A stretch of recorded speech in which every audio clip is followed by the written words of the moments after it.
Dalam kedalaman hutan belantara Jawa Barat, tersembunyi sebuah kerajaan agung yang telah lama tenggelam. Kerajaan Pajajaran. Kota Pakuan ibu kotanya kini hanya tinggal reruntuhan yang membisikkan kisah-kisah masa lalu. Legenda dan mitos membalut sejarah kerajaan ini dengan aura mistis yang memikat. Prabu Siliwangi konon memiliki kemampuan mengendalikan alam dan menghilang tanpa jejak. Kemampuan yang magisnya itu membuatnya dianggap sebagai dewa oleh rakyat. Nyi Roro Kidul, Ratu Laut Selatan yang cantik jelita, juga memiliki kekaitan erat dengan kerajaan Pajajaran. Ada yang mengatakan ia adalah pelindung kerajaan. Namun ada pula yang percaya bahwa ia adalah penyebab kehancuran kerajaan. Kisah cinta antara Prabu Siliwangi dan Nyi Roro Kidul menjadi legenda yang abadi, penuh dengan romantik dan misteri. Situs megalitik Gunung Padang dengan susunan batunya yang misterius semakin menambah teka-teki tentang peradaban Pajajaran. Para ahli masih berdebat tentang fungsi sebenarnya dari bangunan megah ini. Apakah itu tempat pemujaan, observatorium astronomi, atau bahkan portal menuju dimensi lain? Teori-teori konspirasi bermunculan, menyebut Gunung Padang sebagai bukti keberadaan peradaban yang jauh lebih maju dari yang kita kira. Kehancuran kerajaan Pajajaran masih menjadi misteri hingga kini. Ada yang mengatakan bahwa kerajaan ini runtuh akibat perang saudara, serangan dari kerajaan lain, atau bahkan karena kutukan. Namun banyak juga yang percaya bahwa kehancuran Pajajaran disebabkan oleh kekuatan gaib yang tak dapat dilawan. Misteri-misteri seputar kerajaan Pajajaran terus menarik minat para peneliti dan penjelajah. Mereka berusaha mengungkap kebenaran di balik legenda dan mitos yang telah berabad-abad lamanya membayangi kerajaan ini. Namun, semakin banyak yang mereka temukan, semakin banyak pula pertanyaan baru yang muncul. Apakah kita akan benar-benar mengetahui rahasia yang tersimpan di balik reruntuhan Pakuan, atau misteri kerajaan Pajajaran akan selamanya menjadi teka-teki yang membingungkan? Benda-benda purbakala yang ditemukan di sekitar bekas kerajaan, seperti perhiasan, senjata, dan prasasti yang berukir tulisan kuno. Konon banyak makhluk halus yang menghuni hutan-hutan di sekitar bekas kerajaan, seperti tuyul, kuntilanak, atau wewe gombel. Ramalan Jayabaya yang menyebutkan tentang kehancuran kerajaan-kerajaan di Jawa, kerajaan Pajajaran, dengan kerajaan-kerajaan tetangga seperti Demak, Banten, dan Mataram. Seorang arkeolog muda bernama Aryo terpesona oleh kisah misterius kerajaan Pajajaran. Ia memutuskan untuk melakukan ekspedisi ke hutan belantara di sekitar bekas ibu kota, Pakuan Pajajaran.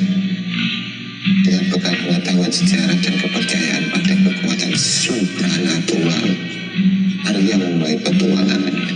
Selama ekspedisi, Arya menemukan berbagai artefak misterius yang tersembunyi di dalam runtuhan kuno. Perhiasan emas yang indah dengan ukiran simbol-simbol aneh, senjata kuno yang masih tajam, dan prasasti batu bertuliskan aksara Kawi yang sulit diterjemah. Semakin dalam ia menggali, semakin banyak misteri yang terungkap.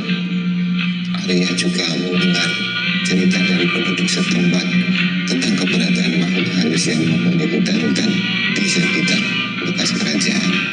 Konon, awal para penduduk kerajaan masih berkelayangan dan melindungi harta karun mereka.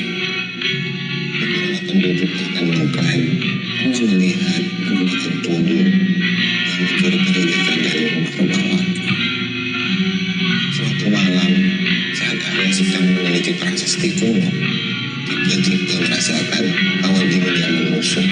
Seketika, sebuah bayangan hitam melintas di hadapannya. Arya merasakan kehadiran makhluk halus yang sangat kuat.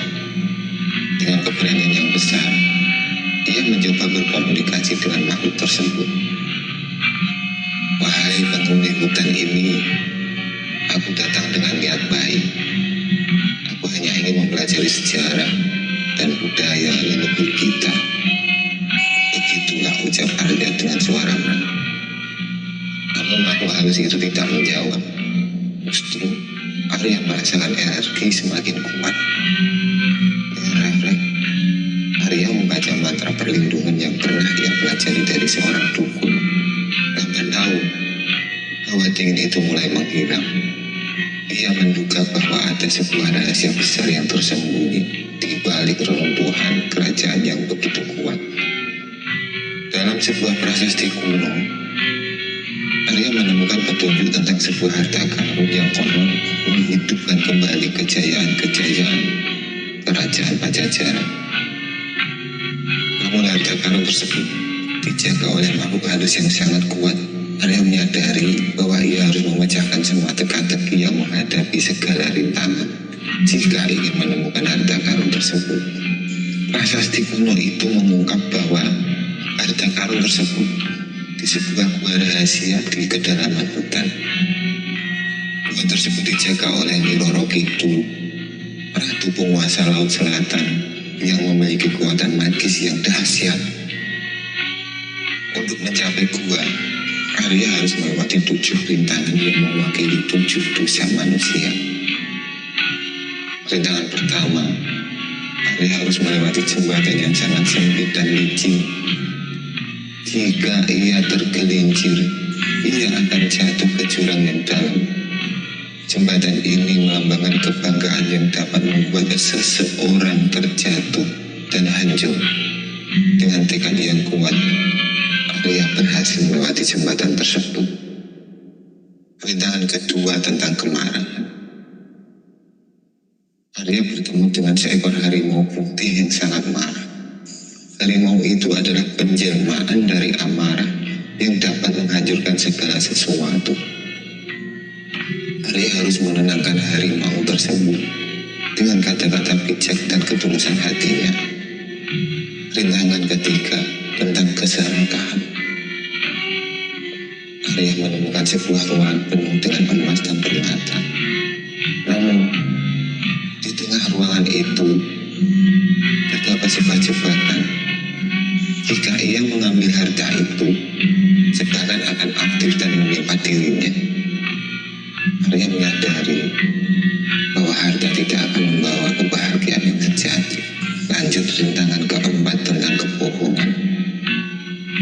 Arya bertemu dengan seorang penyihir tua yang menawarkan bantuannya dengan syarat Arya harus berbohong.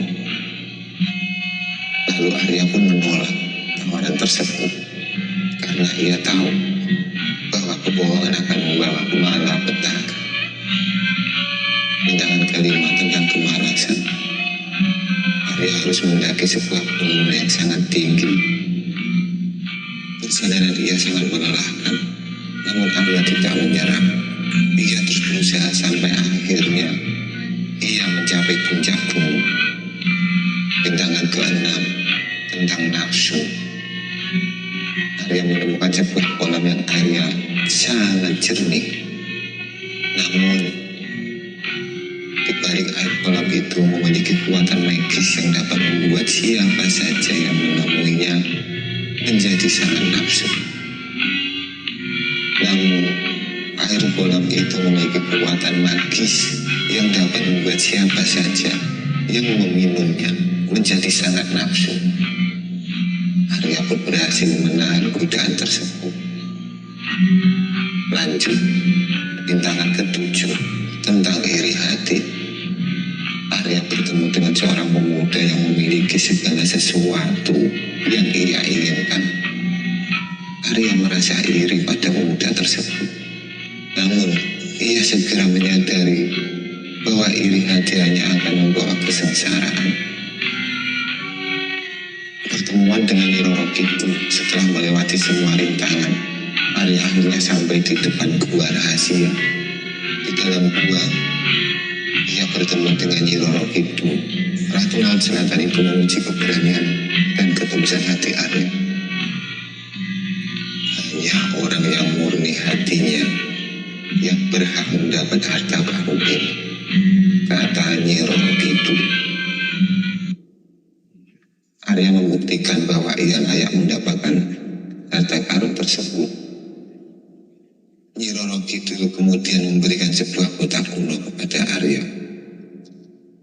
Harta karun dan kejayaan kembali. Ketika dibuka,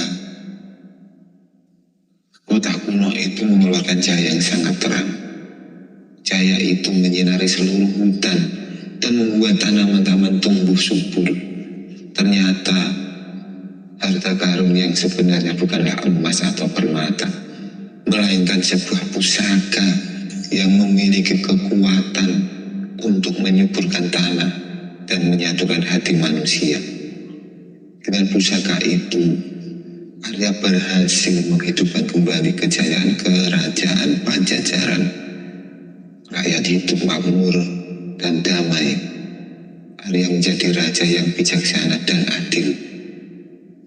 Kisah Arya menjadi legenda yang terus dikenang sepanjang masa. Pesan moral dari cerita ini, kisah Arya mengajarkan kita bahwa harta yang sesungguhnya bukanlah kekayaan materi, melainkan kebaikan hati, keberanian, dan ketulusan. Dengan memiliki sifat-sifat tersebut, kita dapat mengatasi segala rintangan dan mencapai kebahagiaan sejati.